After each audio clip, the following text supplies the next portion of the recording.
इस प्रकार सुख दुख, लाभ हानि, जय पराजय अथवा हार जीत को एक समान समझकर केवल इसलिए युद्ध करो क्योंकि इस समय युद्ध करना तेरा कर्तव्य है।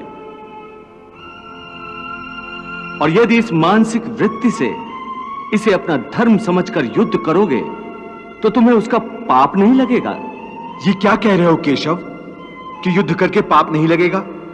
युद्ध में तो इतनी हिंसा होगी, लाखों प्राणियों की हत्या होगी, फिर मनुष्य उसके पाप से कैसे बचेगा?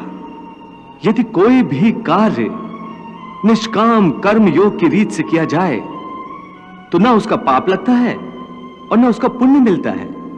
निष्काम कर्मयोग? हां, निष्काम कर्मयोग। ये कौन सा योग है माधव जो मनुष्य को पाप और पुण्य दोनों से मुक्त कर देता है? ये एक गूढ़ विद्या है पार्थ। जो इसके रहस्य को समझ लेता है वो इस संसार में रहते हुए भी, संसार के सारे कर्म करता हुआ भी कर्म फल के बंधन से मुक्त रहता है। ये बड़ी अनोखी बात कर रहे हो केशव। मेरी बुद्धि अभी तक इसको ग्रहण नहीं कर रही। क्योंकि तुम्हारी बुद्धि पर अभी तक आसक्ति का पर्दा पड़ा हुआ है। और जो निष्काम कर्मयोग मैं बता रहा हूं उसकी बुनियाद ही निरासक्ति के आधार पर रखी गई है। हे अर्जुन, इस निरासक्ति योग को समझ लोगे तो तुम्हारे जीवन में पूर्ण शांति आ जाएगी। हे माधव, इस योग की साधना कैसे करते हैं? इस योग के नियम क्या हैं? उसकी साधना के लिए कोई हजारों वर्षों की तपस्या की आवश्यकता नहीं। इसकी साधना तो एक ही क्षण में हो जाती है। एक ही क्षण में?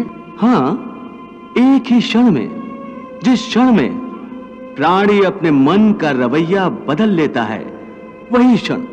परंतु हे केशव, कोई भी मनुष्य एक ही क्षण में आसक्ति को कैसे छोड़ सकता है? जब वो कर्म करता है तो उसके फल की आसक्ति तो उसे कर्म का हिस्सा होती है, जिसके अंतर्गत फल पाने की इच्छा से ही कर्म करता है।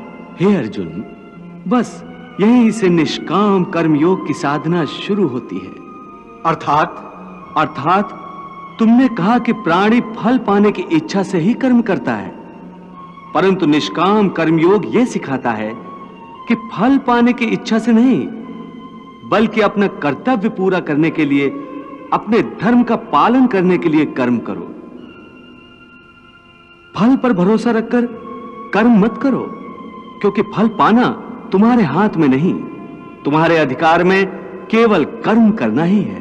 हे पार्थ, तुम कर्म कर सकते हो, कर्म करने का संकल्प कर सकते हो, परंतु इसका फल पाना तुम्हारे हाथों में नहीं है। हे मधुसूदन, मैं जिस काम का संकल्प करूंगा वो काम तो मैं करूंगा ही।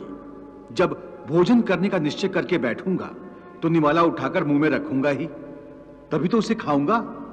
यदि वो खाने का निवाला तुम्हारे प्रारब्ध में नहीं है तो उसे तुम मुंह तक तो ले जाओगे, परंतु उस ग्रास का एक दाना भी अपने मुंह में नहीं रख सकोगे।